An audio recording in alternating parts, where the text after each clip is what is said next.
Some folks rent a lake house for the view, others rent one to host a barbecue. But Amanda, she rented mine and acted like she'd just claimed a throne. Within 24 hours, my porch was a planning committee hub, my lawn became a survey zone, and my key didn't fit the front door anymore. I left for a wedding. I came back to find my family's home turned into a public amenity in someone else's PowerPoint presentation. And that, dear viewer, is how I accidentally triggered a land war with a rhinestone-wearing HOA queen who makes suburban villainy look like an Olympic sport. Ever had your weekend rental hijacked by someone who thinks glitter and bylaws can steal land? Drop a comment, because you're about to see what happens when you cross the wrong lawyer with lakefront legacy. My name is Michael Reynolds, and until a week ago, my life was almost perfect. 3 years ago, I quit my soul-crushing corporate law job after what you might call a mid-sipe crisis at 35. I used my savings to renovate my late grandfather's lake house, a beautiful wooden cabin that sits on private land bordering the upscale Lakeside Estates community. The renovation transformed it into both my sanctuary and a successful short-term rental property. Most weekends I stayed there myself, enjoying the peace that city life never offered. But occasionally I'd rent it out on a popular vacation rental app to help cover property taxes and maintenance costs. When Amanda Pritchard's booking request came through, nothing seemed unusual. Small family gathering, she wrote, with a profile picture showing a woman with overly blonde hair and an attempt at a warm smile that somehow didn't reach her eyes. Her profile had 4 stars from 6 reviews. Not perfect, but decent enough. She requested a 3-night stay while I was planning to attend my college roommate's wedding in the city, so the timing worked out perfectly. I accepted her booking, collected the $250 per night fee, left detailed check-in instructions, and headed to the city without a second thought. That was my first mistake. The wedding was beautiful, and I was enjoying catching up with old friends at the reception when my phone buzzed with a text from Tom, my elderly neighbor whose property bordered mine near the lake. "Michael, something strange is happening at your place. Lots of people in suits, measuring things. Doesn't look like a family gathering to me." I immediately opened my security camera app and felt my stomach drop. Instead of a family enjoying the lake, I saw Amanda leading a group of people around my property. There was someone with surveying equipment, another with drafting tools, and several men in construction company polo shirts examining my dock and the land surrounding the house. I watched in growing horror as Amanda stood on my deck, recording a video on her phone, saying something I couldn't quite hear. I zoomed in on my phone screen and turned up the volume just in time to catch her saying, "Perfect location for our new community project. The board is going to love this." I immediately tried calling her, but she didn't answer. I sent messages through the rental app, no response. I called Tom back, who told me they'd been there for hours, taking measurements and photos, discussing building plans. "They're talking about permits and zoning, Michael. Something's not right," he warned, his voice heavy with concern. I tried to remain calm and told myself there must be some misunderstanding. But then I received a notification from the rental app. Amanda had extended her stay for an additional 14 days without permission. When I declined the extension, she sent a message that froze my blood. "Too late, Mr. Reynolds. According to the new district regulations, I have the right to stay. If you have a problem, talk to our lawyers." Attached was a document with a title I couldn't believe my eyes. I immediately called the only person who could help me right now, clutching my phone tightly as I rushed toward my car. "John, I need you and your badge right now." Sheriff John Dawson had been a friend of my grandfather's and had known me since I was a kid catching tadpoles in the lake. When I called him at 11 o'clock at night explaining the situation, he didn't hesitate. "Meet me at your place in 40 minutes, he said gruffly. I made the 2-hour drive back from the city in just under 90 minutes, thankful for the light traffic and praying I wouldn't find my house completely transformed by the time I arrived. I pulled into my driveway shortly after midnight to find Amanda's luxury SUV parked in my spot. The house lights were on, and I could see silhouettes moving inside my home.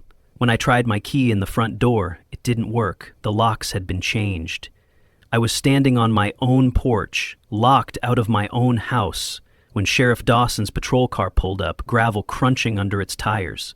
The sound of his car doors slamming echoed across the quiet lake, and I felt a sense of relief seeing his familiar figure approaching, hand resting casually on his holster. "Let's sort this out," he said, giving my shoulder a reassuring squeeze. He knocked on the door, not a polite knock, but the authoritative pounding of law enforcement. Amanda Pritchard opened the door, wearing a plush bathrobe as if she owned the place, her face registering only mild surprise at seeing us. "Can I help you, gentlemen?" she asked, looking more annoyed than concerned about a uniformed sheriff at her door after midnight.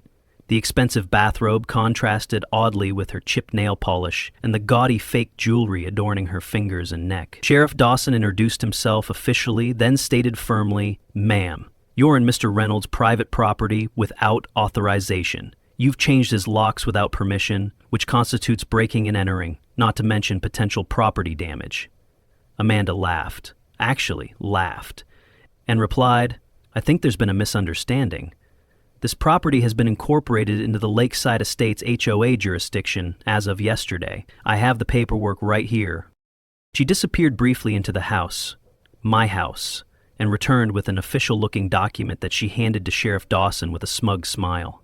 "As you can see, the Homeowners Association voted to incorporate this parcel into our community boundaries. It's all perfectly legal, signed by Robert Wilson, HOA president, and filed with the county clerk." Sheriff Dawson examined the document carefully, while I peered over his shoulder in disbelief. The paper claimed that my property had been annexed by the Lakeside Estates community through some obscure county regulation. "Ma'am, this document has no legal standing," Sheriff Dawson said finally. "You can't simply vote to take someone's private property. That's not how property law works in this or any state." Amanda's smile didn't waver. "Actually, Sheriff, there's a little-known county ordinance from 1978 that allows for community incorporation of adjacent properties for the public good when approved by 75% of existing community members. And I have the votes." I couldn't believe what I was hearing. The public good? This is my private property. My grandfather built this house in the 1950s. Sheriff Dawson raised a hand to calm me down. "Ma'am, regardless of any vote, you rented this property as a vacation rental. You don't have the right to change locks, bring in surveyors, or extend your stay without the owner's permission. You're going to have to let Mr. Reynolds back into his home right now." Amanda's facade cracked slightly. She looked at the sheriff, then at me, calculating her options. Finally, she shrugged and stepped aside. "Fine, come in. But this doesn't change anything. The incorporation process has already begun." I stepped into my own home and immediately noticed changes. Furniture had been rearranged, my personal belongings moved or tucked away, and there were blueprint drawings spread across my dining table. "What the hell is this?" I asked, picking up what appeared to be architectural plans for a large recreational area, right where my house currently stood. Amanda snatched the plans from my hand. "Nothing that concerns you anymore. This area is being redeveloped for community use." Sheriff Dawson stepped between us. "Mrs. Pritchard, I'm going to ask you to gather your belongings and vacate the premises immediately. You're here under false pretenses, and if you don't leave willingly, I'll have no choice but to remove you." Amanda gave Sheriff Dawson an ultimatum. "You have no jurisdiction in an HOA matter. But fine, I'll go. But Mr. Reynolds should know that this house no longer meets safety standards for vacation rentals." As she gathered her things, I discovered a paper on my kitchen counter. "Safety violation notice, fine of $1,000 per day until resolved." I showed it to Sheriff Dawson, who sighed heavily. "You're in serious trouble, Michael. Amanda isn't just the HOA vice president. She's also the sister of the county planning director. And worse," he pointed to the logo on the fine notice, "this isn't a fake notice. This is an official document." After Amanda finally left, taking only a small overnight bag, leaving behind the architectural plans by accident, Sheriff Dawson and I sat at my kitchen table trying to make sense of what had just happened. "John, can she really do this? Vote my property into their HOA?" Sheriff Dawson rubbed his tired eyes. "No, Michael, she can't. But she can make your life hell while you prove that in court.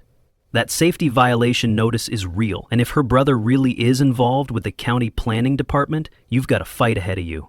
I stared at the blueprints she'd left behind, which showed a large community pool and recreation area replacing my house. "Why my property specifically? There's plenty of undeveloped land around the lake." Sheriff Dawson pointed to the lake access on the plans. "Your grandfather picked the best spot on the lake. Deep water access, natural tree coverage, grandfathered building permits that would be impossible to get today. Someone wants this specific piece of land, and they're using the HOA as their weapon." I barely slept that night. Every creak of the old house had me jumping, expecting Amanda to return with more fake officials or documents. By morning, I knew I needed legal help, so I called Sarah Chen, a real estate attorney who'd helped me with the property transfer after my grandfather passed away. She agreed to meet me that afternoon. But before I could even shower, there was a knock at my door. I opened it to find a man in an official county uniform holding a stack of papers. "Michael Reynolds, these are for you," he said, handing me an envelope before quickly walking away.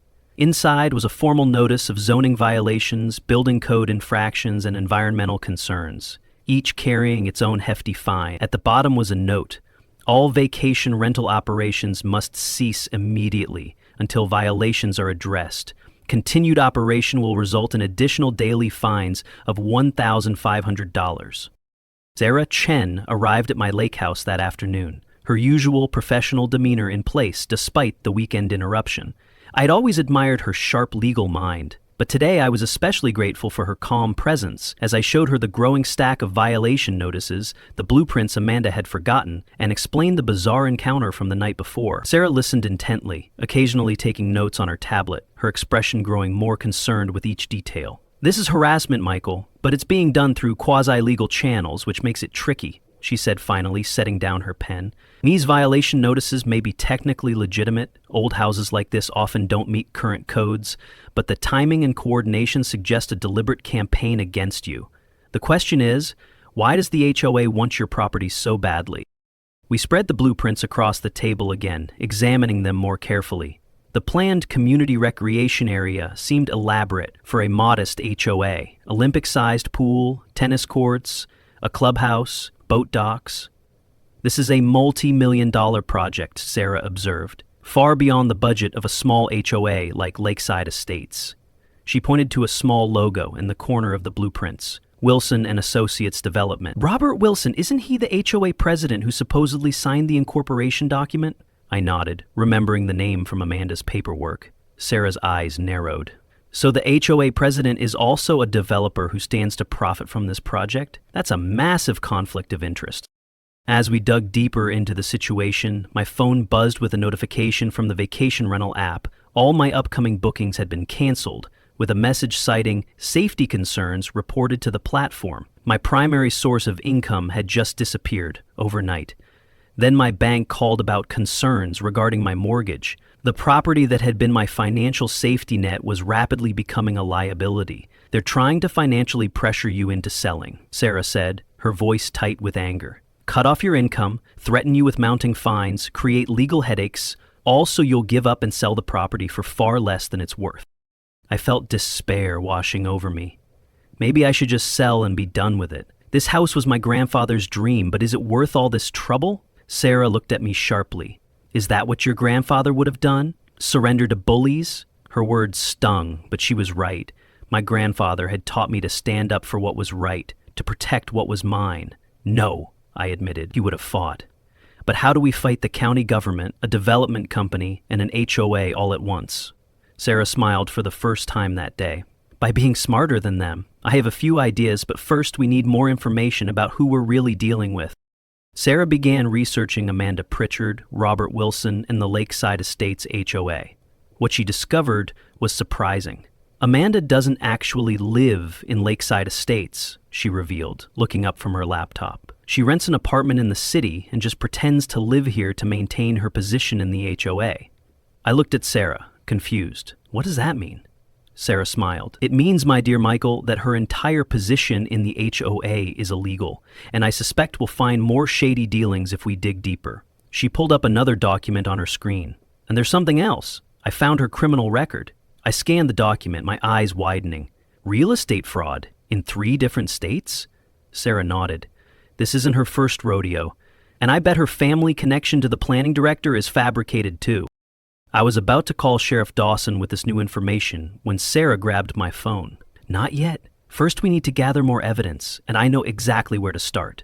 She explained her plan. We would investigate Amanda's previous scams in other states, document all the HOA's actions against me, and build a comprehensive case before going to the authorities. If this is as big as I think it is, we need to make sure we have everything documented before they can cover their tracks. As we were strategizing, my phone chimed with a message from the vacation rental platform. A devastating 1-star review had been posted about my property, claiming dangerous conditions and hostile owner behavior. More followed within hours, tanking my perfect rating and ensuring no new bookings would come in, even if the safety hold was lifted. The next morning, I woke to find my driveway blocked by a county truck.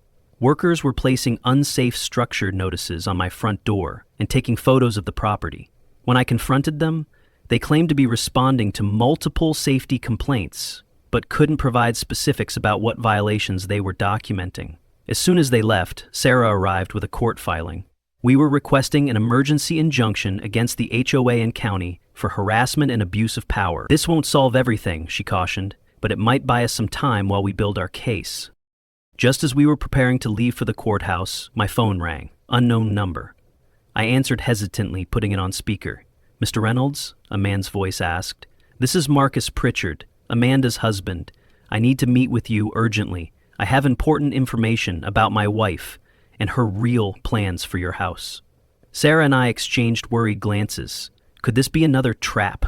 Or a potential breakthrough? "I'm listening," I said cautiously. Marcus sounded nervous. "Not over the phone. Meet me at the Riverdale Diner in an hour. Come alone."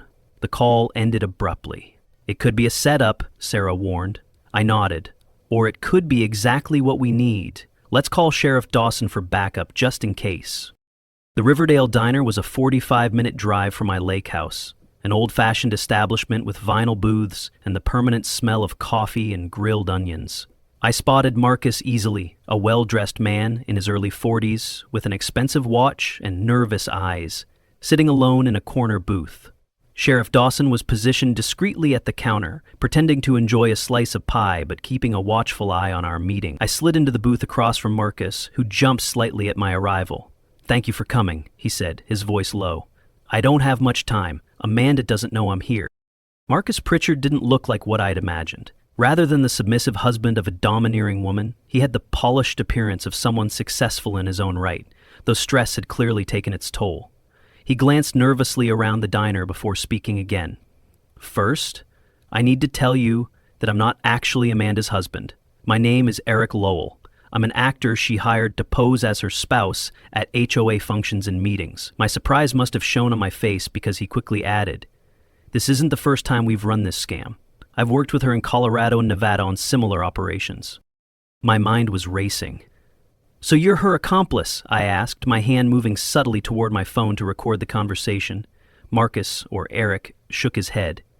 "I was. But this time she's gone too far. In the past, we targeted commercially zoned properties or vacant lots, never people's homes." He pulled out a flash drive and slid it across the table. "Everything is on here. The entire operation, all the players involved, the real estate companies, the offshore accounts where the money goes. I want out, but I need protection. Amanda has connections with people who wouldn't hesitate to silence me permanently." I stared at the flash drive, uncertain if I could trust this man. "Why are you doing this now?"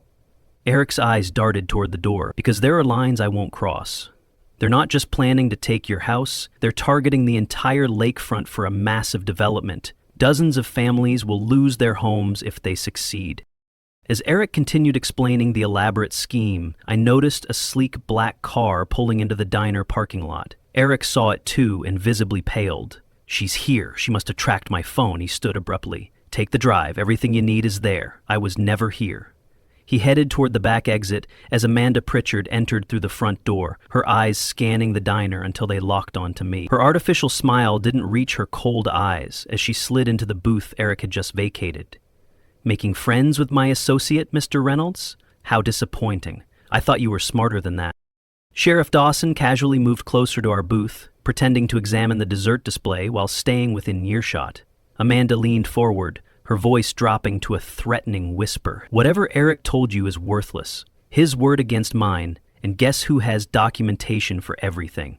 You're fighting a losing battle, Mr. Reynolds. The fines are piling up, your rental income is gone, and soon your mortgage will be called in. Sell to us now for $300,000, a generous offer given the circumstances, or watch as we take your precious grandfather's house for pennies at a foreclosure auction." I felt a chill, despite the diner's warmth. "Why my house specifically? There's plenty of lakefront property."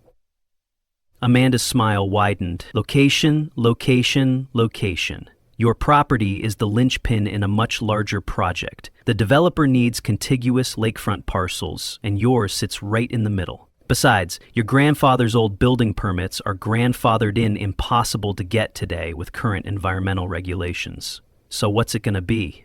Take our offer or lose everything? I stood up slowly. I'll see you in court, Mrs. Pritchard, or whatever your real name is. Her smile faltered for just a second before she regained her composure. You have 48 hours to reconsider before the offer disappears. As I walked out with Sheriff Dawson, he murmured, "She's confident. Too confident for someone running a scam." I patted my pocket where the flash drive sat. Let's find out why. We returned to my house where Sarah was waiting. Together we examined the contents of Eric's flash drive, and what we found was shocking. The operation was far more extensive than we'd imagined, involving shell companies, falsified government documents, and several county officials. The target wasn't just my house, but the entire lakefront, slated for a luxury resort development worth hundreds of millions of dollars. And the mastermind behind it all wasn't Amanda, who was merely a well-paid frontwoman. It was Robert Wilson, the HOA president, working in conjunction with a major out-of-state development corporation. I felt overwhelmed by the magnitude of what we were facing. "This is beyond harassment," Sarah said, shaking her head as she scrolled through documents. "This is organized criminal activity, fraud, coercion, possibly even bribery of public officials." Sheriff Dawson looked grim. "This is bigger than my jurisdiction. We need state-level investigators involved." As we were discussing next steps, I received an email notification. My mortgage lender was initiating foreclosure proceedings due to zoning violations affecting the property's value. The financial noose was tightening around my neck. I spent a restless night contemplating my options. Selling seemed increasingly tempting. At least I'd walk away with something rather than nothing. But every time I considered giving up, I'd remember my grandfather building this house with his own hands, teaching me to fish from the dock, telling me that this place would always be here for me. By morning, I'd made my decision. I wasn't just fighting for a house. I was fighting for a legacy, for what was right, and against people who thought their money and connections put them above the law. Sarah arrived early, armed with legal filings and a renewed determination. "We've got a court date for the injunction, but it's 2 weeks out. We need to hold them off until then." She'd also been in touch with previous victims of Amanda's schemes in other states, gathering statements and evidence of her pattern of fraud. Just as we were reviewing our strategy, a loud pounding on the door startled us. Through the peephole, I saw Amanda standing there, flanked by 2 men in police uniforms. "Open up, Reynolds, we have an arrest warrant." My heart raced as I looked through the peephole again. The officers with Amanda weren't wearing the same uniforms as Sheriff Dawson. The badges looked similar, but not identical, and something about their posture seemed off. I quietly grabbed my phone and texted Sheriff Dawson, "Emergency at house, Amanda with fake cops." Then I opened the door just a crack, chain still engaged. "Can I see that warrant, please?" I asked, trying to keep my voice steady. One of the men thrust a paper toward the gap in the door. I took it without fully opening up and immediately noticed problems. No official court seal, incorrect formatting, and vague charges of interference with county business. "This doesn't look like a valid warrant," I said, stalling for time. "I'd like to call the sheriff's department to verify." Amanda's fake smile turned into a snarl. "We don't have time for this. Break it down," she ordered the men. As one of them stepped forward to ram the door, I heard the blessed sound of a police siren approaching rapidly. Sheriff Dawson's patrol car screeched into my driveway, followed by 2 additional deputy vehicles. The fake officers looked at Amanda uncertainly, their confidence wavering. "What are you waiting for?" she hissed. "Get him now!" But it was too late. Sheriff Dawson and his deputies were already approaching, hands on their holsters. "What's going on here?" Sheriff Dawson demanded, his voice carrying the full authority of his office. The fake officers began backing away. "We're serving a warrant," one began, but Sheriff Dawson cut him off. "Let me see that." He examined the paper I handed him through the door crack and shook his head. "This isn't a valid warrant, and you two aren't law enforcement officers in this county." He turned to his deputies. "Detain these individuals for impersonating officers and attempted breaking and entering." As the real deputies handcuffed the fake ones, Amanda attempted to slip away. "Not so fast, Mrs. Pritchard," Sheriff Dawson called out. "We have some questions for you, too." Amanda, however, had a surprise of her own. She pulled out her phone and made a quick call. Within minutes, a black SUV pulled up and a man in an expensive suit emerged.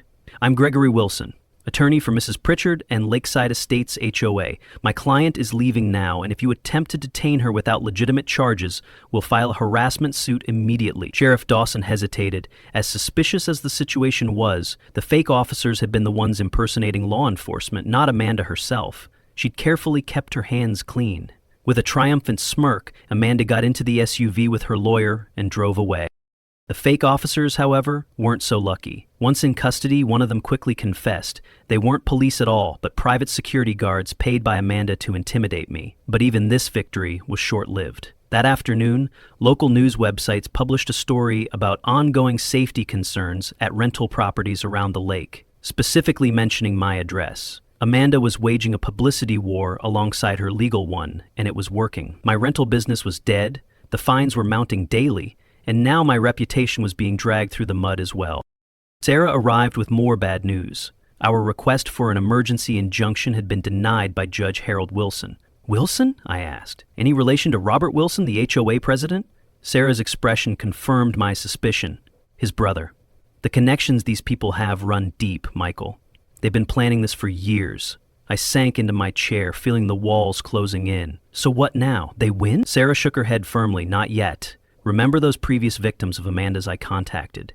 They've agreed to testify about her pattern of fraud, and Eric, or Marcus, has agreed to turn state's evidence in exchange for immunity. But Amanda had one more trick up her sleeve. That evening, every homeowner in the county received a glossy mailer about the Lakeside Regeneration Project, promising increased property values, new amenities, and environmental improvements. The literature painted opponents, specifically mentioning my dangerous, code-violating rental property, as selfish individuals standing in the way of community progress. My phone started ringing with calls from neighbors who'd previously supported me, now questioning why I was blocking community improvements. The tide of public opinion was turning against me. I was reaching my breaking point. The financial strain, constant stress, and feeling of fighting an unwinnable battle were taking their toll. For the first time, I seriously considered accepting Amanda's buyout offer before it disappeared entirely. Maybe this is a fight I can't win, I admitted to Sarah during a particularly low moment. These people have money, connections, and apparently half the county government in their pocket. Sarah looked at me with disappointment. So that's it? You're giving up? What happened to fighting for your grandfather's legacy? Her words hit hard, but before I could respond, my phone chimed with an email from an unfamiliar address. The subject line read simply, "Proof against Amanda Pritchard and Robert Wilson." The email contained links to documents showing Amanda's history of fraud across multiple states, her lack of legitimate residence in Lakeside Estates, and most damning of all, communications between Robert Wilson and county officials discussing how to manipulate zoning laws to force out targeted homeowners. The anonymous sender had added a note, "More coming. Not everyone in the county is corrupt." I forwarded everything to Sarah, feeling a surge of hope for the first time in days. My phone rang, a message from an unknown number with a video attached. I pressed play and saw Amanda standing in my bedroom, holding the only family photo I had left with my grandparents. "You have 12 hours to sign the sale papers, Reynolds, or everything you value will disappear, starting with this little family heirloom." My face burned with anger. "We need to execute our plan now," I told Sarah, but with one small change. This time I want to bring not just the sheriff, but the FBI too. Over the next 12 hours, Sarah, Sheriff Dawson, and I worked tirelessly to prepare our counterattack. Sarah had contacts at the FBI from her previous work on real estate fraud cases, and after reviewing our evidence, they agreed this case warranted federal investigation. The scheme crossed state lines, involved potential bribery of public officials, and used electronic communications for fraudulent purposes, all within federal jurisdiction. While the FBI began their formal investigation, we focused on setting a trap to catch Amanda and her associates red-handed. I called the number that had sent the threatening video and agreed to meet Amanda at my house the following morning to sign over the property. "Smart decision," she purred over the phone. "Bring the deed and all relevant paperwork. My attorney will handle everything." What she didn't know was that overnight my house had been wired with hidden cameras and microphones, positioned strategically throughout to capture every word and action. FBI agents were stationed in unmarked vehicles nearby, while Sheriff Dawson and 2 trusted deputies would be hidden inside the house before Amanda arrived. Morning came, and with it a sense of nervous anticipation. I wore a concealed microphone and had been coached by the FBI on how to get Amanda to incriminate herself. Sarah would pose as my attorney, reluctantly helping me surrender the property. At precisely 10 o'clock, Amanda's black SUV pulled into my driveway. She emerged looking triumphant, followed by her supposed attorney and, surprisingly, Robert Wilson himself. The HOA president and developer I now knew was the true mastermind behind the scheme. "Ready to be reasonable, Mr. Reynolds?" Amanda called out as she approached the porch where I stood waiting. "I brought the papers. $300,000, significantly more than you'd get at a foreclosure auction." I invited them inside, playing the part of a defeated man. "I just want this to be over," I said, shoulders slumped. "The house, the fines, the legal threats. It's too much." Sarah stood beside me, outwardly professional but seemingly resigned. "My client has decided this is the best course of action given the circumstances," she stated flatly. Robert Wilson smiled broadly, looking around the house with the proprietary gaze of someone who already considered it his. "You're making the right choice, Reynolds. Fighting the inevitable just costs everyone time and money." Amanda spread the documents across my dining table, a ridiculously low-ball offer disguised as generosity, full of clauses that would prevent me from ever challenging the sale. As I pretended to review them, I asked innocently, "Will the safety violations and fines go away once I sign?" Amanda exchanged a quick glance with Wilson before answering. "Of course, those were just motivational tools. Once the property changes hands, all such concerns magically disappear," Wilson chuckled. "That's the benefit of having friends in the right places. Regulations are quite flexible when you know the right people." I signed deliberately slowly, asking clarifying questions that prompted increasingly unguarded responses. "So this whole safety violation thing was just to pressure me?" Amanda rolled her eyes. "Obviously. The house is fine. It's the location that matters. Your property is the key access point for the entire development." Wilson nodded enthusiastically. "The lakefront access alone is worth millions. Once we develop it properly, the whole project hinges on this parcel." I widened my eyes. "Millions? You're offering me $300,000? Wilson waved dismissively. "That's the market at work. We control the county approval process, so no one else can develop this land even if they bought it. Why would they pay more?" As I signed the final page with a show of reluctance, I asked one last question. "How did you manage to get all those violations through the county so quickly? I always thought those processes took months." Amanda laughed outright. "Money talks, Mr. Reynolds. We have half the county officials on our payroll one way or another, those who can't be bought or pressured. That's how business gets done." Wilson nodded sagely. A few campaign contributions here, some lucrative contracts for family members there. Everyone has their price. The moment those words left his mouth, Sheriff Dawson emerged from the bedroom where he'd been hiding, followed by his deputies.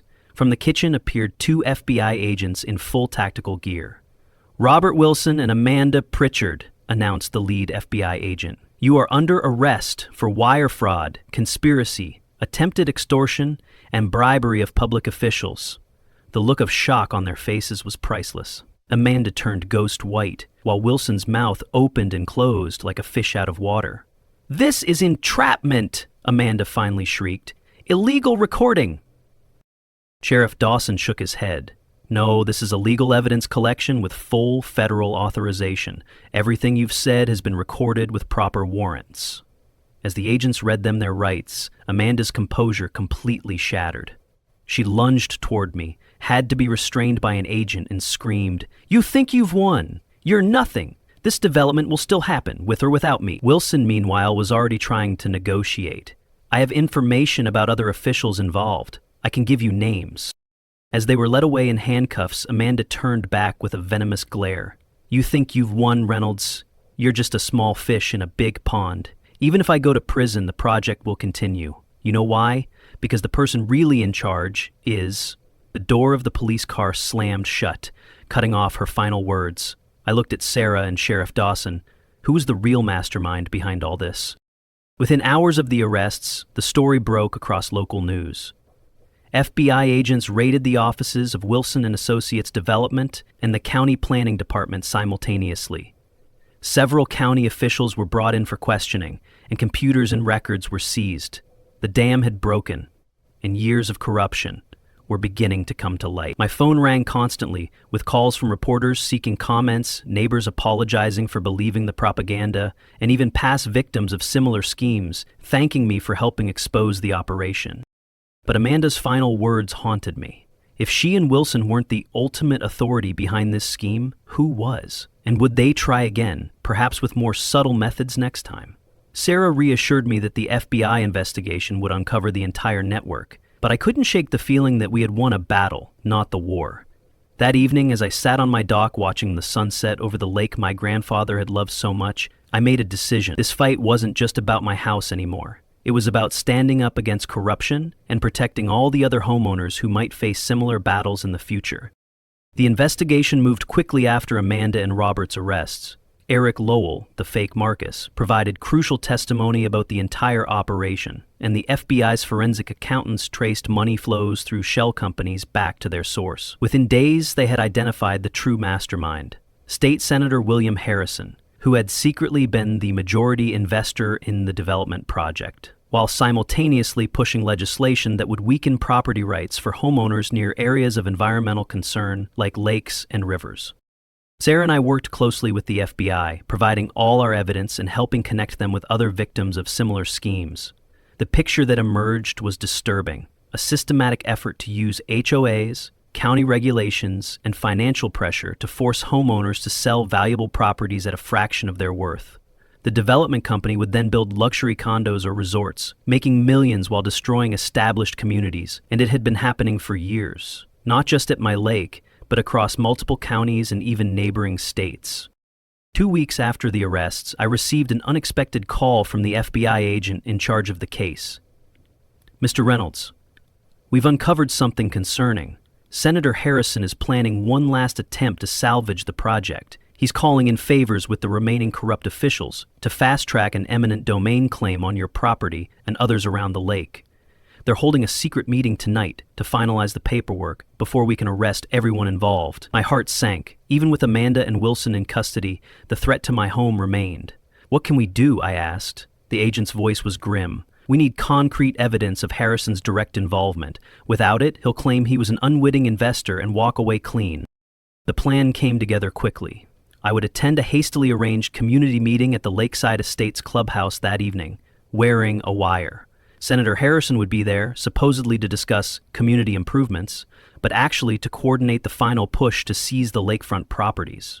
It was risky. These were desperate people with everything to lose, but it might be our only chance to bring down the entire operation. Sheriff Dawson would provide security from a distance, and FBI agents would be stationed nearby, ready to move in if things went south. As I entered the Lakeside Estates clubhouse that evening, my heart was pounding so loudly I was sure everyone could hear it. About 20 people were gathered, remaining HOA board members, county officials I recognized from news photos, and standing at the front, the distinguished figure of Senator William Harrison himself. He looked every inch the successful politician, but in order to lodge his silver-hailed, expensively dressed, with a practiced smile that didn't reach his cold eyes. "Ah, Mr. Reynolds," he called out when he spotted me. "I'm so glad you could join us. We were just discussing the future of the lakefront community." I took a seat near the back, nodding politely while the hidden microphone captured everything. Harrison launched into a practiced speech about community renewal and economic opportunities, carefully avoiding any mention of forcing people from their homes. But as the meeting progressed, and they believed they were among allies, the masks began to slip. Harrison eventually addressed me directly. "Mr. Reynolds, I understand you've had some difficulties with the county recently. I believe we can resolve those issues amicably, provided we all work together toward the common good." "The common good, meaning your development project?" I asked innocently. Harrison's smile tightened slightly. "The Lakeside Regeneration Project will benefit everyone. Property values will increase, new amenities will be available, tax revenue will fund better schools and services." I pressed further. "But my house and others would be demolished, correct?" A county commissioner I recognized from the evidence files cut in. "Sometimes progress requires sacrifice, Mr. Reynolds. We're prepared to offer fair compensation." Harrison nodded. "Absolutely. Fair market value, as determined by our appointed assessors." I decided to push harder. "And if we don't agree to sell?" Harrison's friendly facade cracked just slightly. "Well, there are procedures for such situations. Eminent domain exists for a reason. The needs of the many outweigh the desires of the few. Another official added, and of course there are always building codes and safety regulations to consider. Older properties often have compliance issues. The threat was thinly veiled and several people chuckled knowingly. As the meeting continued, they became increasingly candid, discussing which officials could be counted on to expedite the eminent domain proceedings, how property values would be managed to minimize payouts to homeowners, and the projected profits once the luxury resort was built. Harrison himself mentioned the offshore accounts where the money would flow to avoid tax scrutiny. It was all the evidence the FBI needed. As Harrison was detailing how they would handle troublemakers who refused to cooperate, the doors burst open and FBI agents flooded in, accompanied by Sheriff Dawson and his deputies.